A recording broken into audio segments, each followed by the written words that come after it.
To reduce population, every 15 years God releases millions of monsters. Humanity tried to fight them, but monsters are stronger, people can only hide.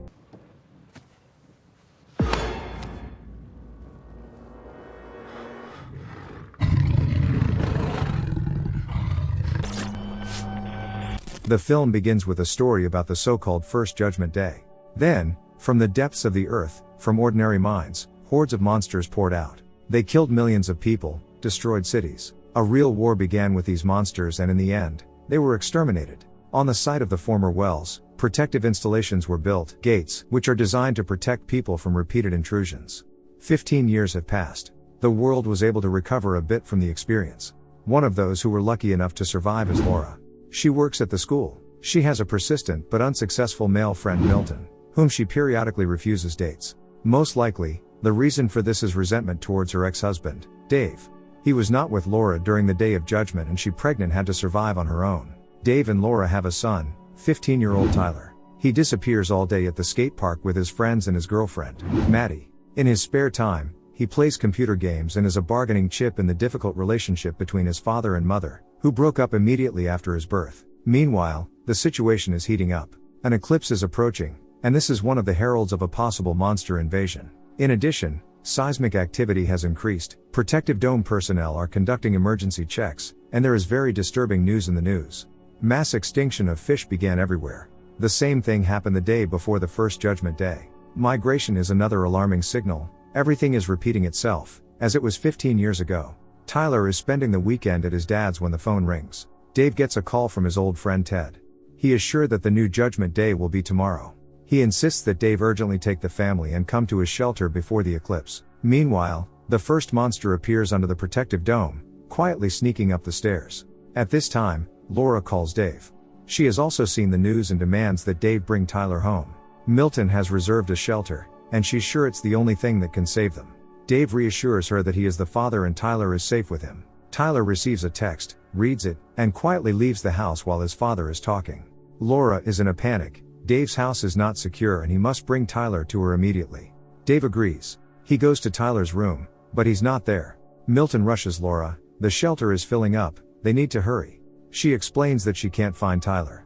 Milton uses his phone number to find him at the skate park. Tyler is really there with Maddie. She is nervous, her parents left, she was left alone. She is very scared and asks Tyler not to leave her. Tyler promises that he will never do what his father did, he will not leave Maddie alone. Suddenly, a bird cry is heard. Huge flocks of birds fly in one direction. People in the park run in panic. Everyone leaves town. Dave goes to the park to look for Tyler. He gets into a giant traffic jam and runs in search of his son, leaving the car behind. At this time, under the dome, the worker checks the instruments. There is a rustle, some strange sounds. A monster appears, it rushes and tears the worker apart. The soldiers standing nearby shoot at it, but to no avail, ordinary bullets do not harm it. Tyler and Maddie look on in horror at the reigning panic.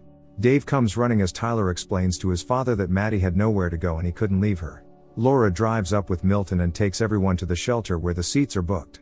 There is just over an hour left before the eclipse. There is complete chaos in the city, people are trying to escape, traffic jams are everywhere. Finally, they get to the shelter, but it is cordoned off by the military and only women and children are let in. Dave asks Tyler to take care of his mother and sends them to the shelter. He and Milton remain in the crowd. Tyler goes to the shelter but then runs to his father. Laura and Maddie rush after him. Tyler screams, "He is my father, I will not leave him." At this time, information appears on the scoreboard that the shelter is completely filled, there are no more places. Wasting no time, they run to the car. Dave offers to go to Ted's hideout in the desert, and Milton suggests hiding at the school, which is nearby and there is a basement. Another traffic jam, dozens of cars block the road. They get out of the car. An earthquake begins, and the solar disk is covered with a shadow. The eclipse has begun. Under the protective dome, the monsters make their way out. They're crowds, crawling, flying, they capture the city. Dave suggests leaving the city, it's much more dangerous here. He wants to drive himself, but Milton is outraged, this is his car and he knows how to save everyone.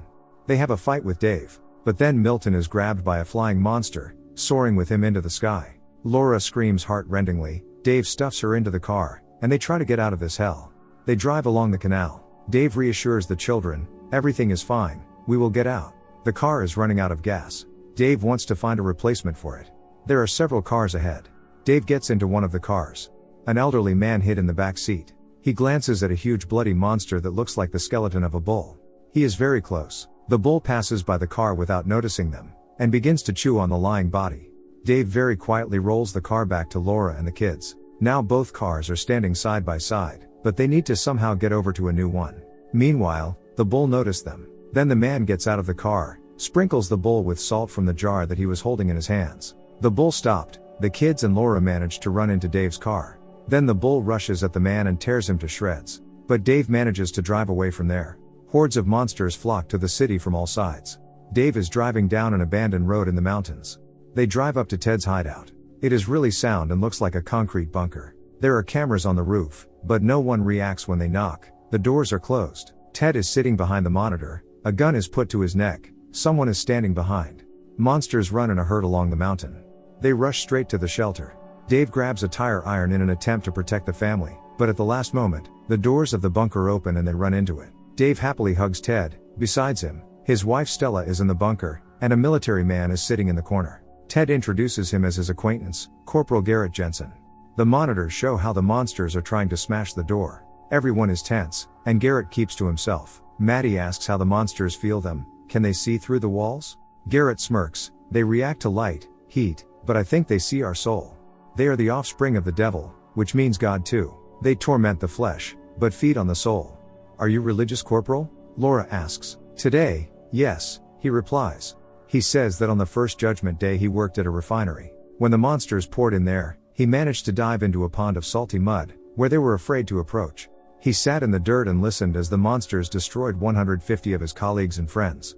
Garrett is very engrossed in his story and doesn't notice Ted signaling Dave to touch the knife. Dave understands and quietly takes the knife.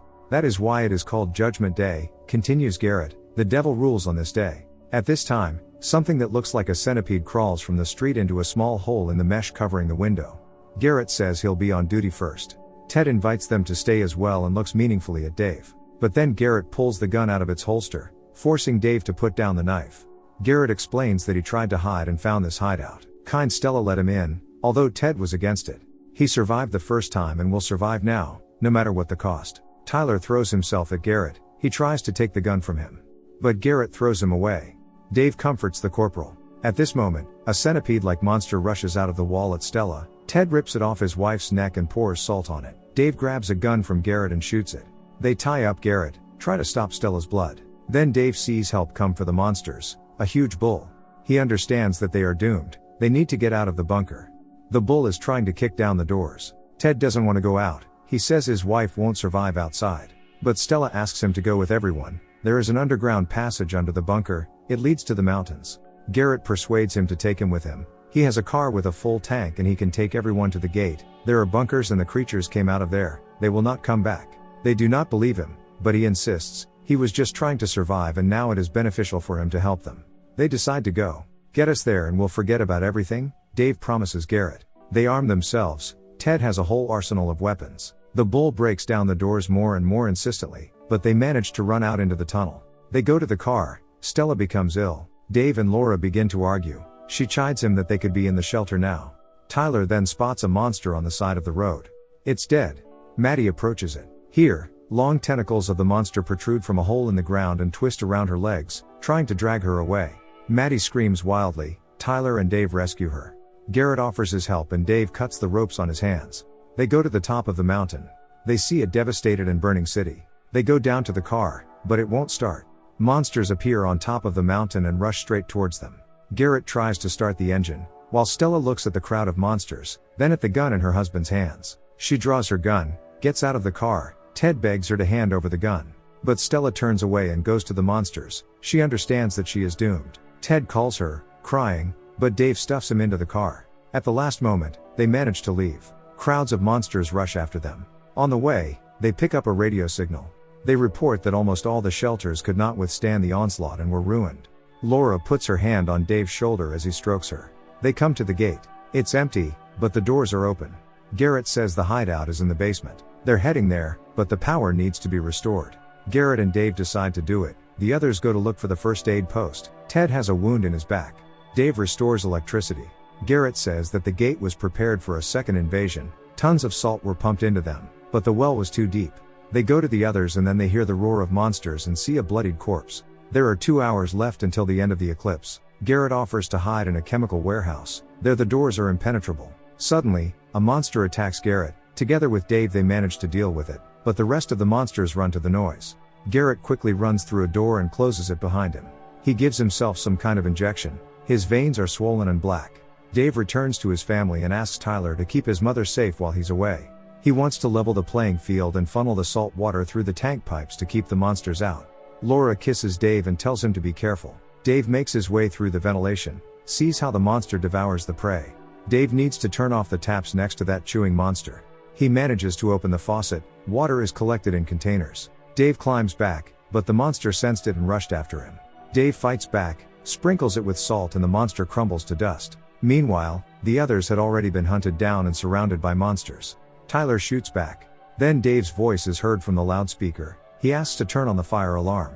The monsters have surrounded them. They are getting closer. Ted tells Tyler, "Protect the family, son," and goes at the monsters with an axe. Several monsters pounce on him at once. Tyler shoots back. Bloodied Ted tries to fight back. Tyler runs out of ammo. He turns on the fire alarm. Jets of salt water hit from all sides. They fall on the monsters and they crumble into bloody dust, squealing in pain. They are saved, but Ted is dead. The eclipse ends. All monsters return through the gate back. Children with Laura run out to some area. Garrett is standing there with a gun. He shoots Tyler. "It's not our world anymore. He won't survive anyway. God has a day off," he says and aims again. Laura tries to cover her son with her body. Dave runs in and hits Garrett in the head with a fire extinguisher. Dave throws himself at Tyler and Laura. Here, a huge monster appears from below. It lunges at Garrett, who was closer to it, and slowly swallows him whole. They run into the medical unit, make a salty mixture in a cylinder. The monster is getting closer. It kicks down the doors, but Dave manages to throw a canister of concoction at him. It explodes, the monster roaring wildly and crumbling to ash. Laura hugs Dave. They don't believe they've been saved. Embracing, both couples go outside. The world is ravaged, but the monsters are gone. Maybe this is another respite, but one thing is clear: life will be reborn and light will always defeat darkness.